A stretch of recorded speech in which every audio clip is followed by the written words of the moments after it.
Assalamualaikum warahmatullahi wabarakatuh. Kami dari kelompok 4 akan mempresentasikan hasil diskusi kami dengan judul penerapan sistem portal web di perpustakaan digital dengan mata kuliah perpustakaan digital. Untuk pembacaan materi pertama akan dibacakan oleh Yoga Afandi. Pada Yoga Afandi dipersilakan. Baik, untuk materi yang pertama yaitu tentang web portal. Web portal adalah website yang menjadi pintu gerbang utama di garis miring ini istilah starting point bagi pengunjung yang mulai aktivitinya di internet. Web portal ini terbagi atas dua, yaitu secara horizontal dan vertikal. Secara horizontalnya, web portal ini menyediakan berbagai informasi dan layanan, sedangkan secara vertikalnya itu menyediakan informasi dan layanan yang lebih spesifik terhadap bidang ilmu tertentu saja, sehingga lebih bersifat spesifik atau personal terhadap para pengunjungnya.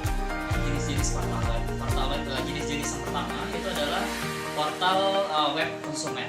Portal web konsumen ini diperuntukkan atau diberikan secara umum kepada konsumen, baik itu bersifat berbayar ataupun tidak. Si portal organisasi ini adalah portal yang diperuntukkan kepada organisasi, pemerintah ataupun instansi. Ya, baik itu bersifat kelompok, individu maupun bersifat secara struktur. Baik, selanjutnya itu adalah portal pelanggan. Portal pelanggan ini adalah portal yang diperuntukkan dalam hal atau urusan bisnis atau disebut dengan web bisnis, dengan tujuan adalah untuk memberikan sesuatu yang baru terhadap suatu organisasi dalam menjual atau memberikan jasa online. Ya, yang terakhir yaitu adalah portal perusahaan. Portal perusahaan ini adalah portal yang diperuntukkan terhadap perusahaan ataupun instansi ataupun organisasi dalam hal tenaga kerja, kerjasama, dan seperti laporan data dan lain sebagainya. Penjelasan materi berikutnya akan dibacakan oleh Rahmi. Kepada Rahmi, silakan. Keuntungan portal web yang pertama adalah akses data yang dapat dikostumisasikan. Portal merupakan suatu alat atau perangkat yang dirancang khusus untuk mengakses data. Nah, data ini dapat berasal dari berbagai basis data, platform data, pengolahan data, ataupun dokumen lainnya.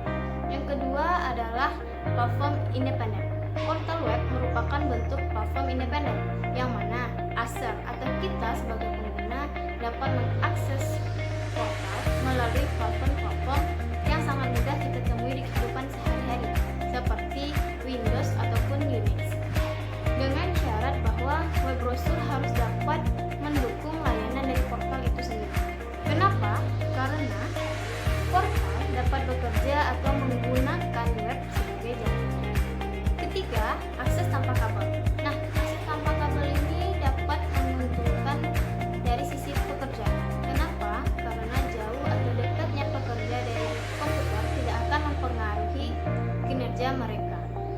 Sebab mereka atau pekerja ini akan tetap mendapatkan notifikasi atau pemberitahuan baik berupa laporan ataupun peringatan dari perusahaan itu sendiri melalui telepon seluler ataupun telepon digital yang mereka miliki. Nah, yang keempat adalah pengganti PC karyawan.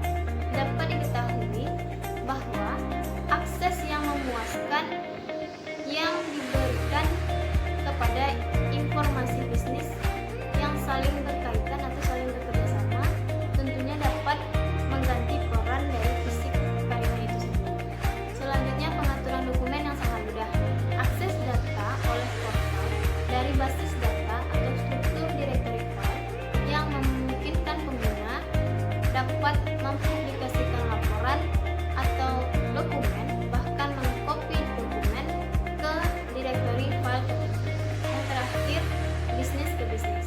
Banyak atau ada beberapa dari perusahaan yang menjadikan portal sebagai titik awal atau titik mula baginya untuk memulai atau menjalankan bisnis perusahaan. Nah, hal ini tidak lain yaitu transaksi dari pelanggan ke pelanggan ataupun transaksi bisnis ke bisnis. Baik, untuk pembacaan selanjutnya akan dibacakan oleh Putri Hana Finata. Kepada Hana dipersilakan. Baiklah, saya akan menjelaskan materi selanjutnya, yaitu mengenai personalisasi web dan model personalisasi web. Terlebih dahulu, saya akan menjelaskan apa yang dimaksud dengan personalisasi web. Personalisasi web adalah suatu proses mengumpulkan dan menyimpan informasi tentang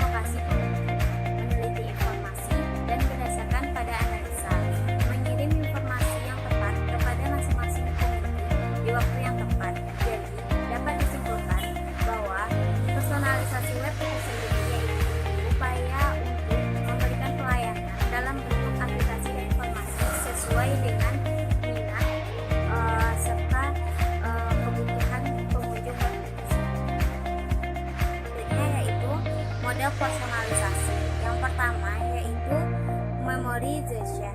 Model ini sesuai dengan namanya, yaitu sebuah bentuk personalisasi yang digunakan untuk mengingat dan menyimpan informasi pengunjung, seperti data informasi pengunjung berupa nama, umur, dan sebagainya yang disimpan di dalam season yang terdapat di dalam website. Yang kedua yaitu customization. Customization merupakan sebuah bentuk personalisasi dengan mengambil input dari informasi pengunjung pada saat melakukan registrasi. Kemudian data tersebut digunakan untuk melakukan kombinasi struktur dan isi halaman. Materi selanjutnya akan dibacakan oleh pada acara dipersilakan. Oke, baiklah. Di sini saya akan menjelaskan tentang dua materi, yaitu tentang model personalisasi web dan kategori data personalisasi. Pertama, saya akan membahas tentang materi model personalisasi web. Model personalisasi web ini terbagi atas dua, yaitu Guidance or Recommender System dan Task Performance Support. Guidance or Recommender System merupakan model personalisasi yang memberikan rekomendasi kepada pengunjung sesuai dengan minat ataupun selera dari pengunjung tersebut. Task Performance Support merupakan model yang melibatkan selain set system yang dibantu dengan perangkat lunak yang akan membantu pengunjung dalam menelusur halaman web sesuai dengan informasi yang diinginkan. Selanjutnya, saya akan menjabarkan materi tentang kategori data personalisasi. Kategori data personalisasi ini terbagi atas 4, yaitu konten data, struktur data, usage data, dan yang keempat, user data. Yang pertama yaitu konten data. Konten data ini merupakan isi dari website Anda seperti foto, video, maupun informasi yang terdapat di dalam database. Yang kedua yaitu struktur data. Struktur data ini merupakan link yang menghubungkan antara satu halaman dengan halaman yang lain dalam sebuah situs web. Yang ketiga yaitu user data. User data ini merupakan rekaman kunjungan yang dilakukan user ke sebuah website. Biasanya data ini tersimpan di dalam file log web server atau dapat ditelusur melalui session ataupun cookies. Yang terakhir yaitu user data. User data atau bisa disebut juga user profile merupakan data dari user atau pengunjung website Anda. Datanya ini bisa berupa seperti jenis kelamin, umur, negara asal, pekerjaan, penghasilan, dan lain sebagainya. Sekian penjelasan materi yang dapat saya sampaikan. Materi selanjutnya akan dijelaskan oleh anggota kelompok saya yang lain. Terima kasih. Setelah memahami kategori data personalisasi, kita juga perlu memahami tahapan-tahapan personalisasi. Yang pertama, tahap user profile, di mana pada tahap ini informasi-informasi data yang disimpan dalam bentuk database.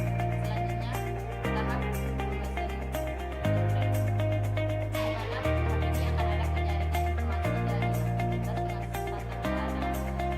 Ada beberapa teknik yang dapat digunakan dalam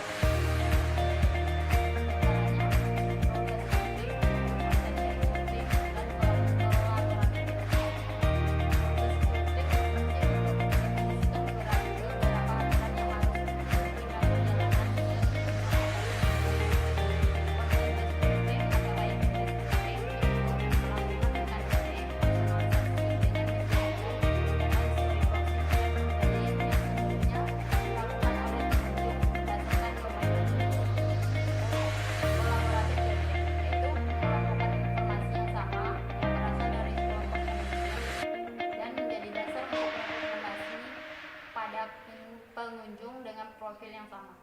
Teman, itulah hasil dari diskusi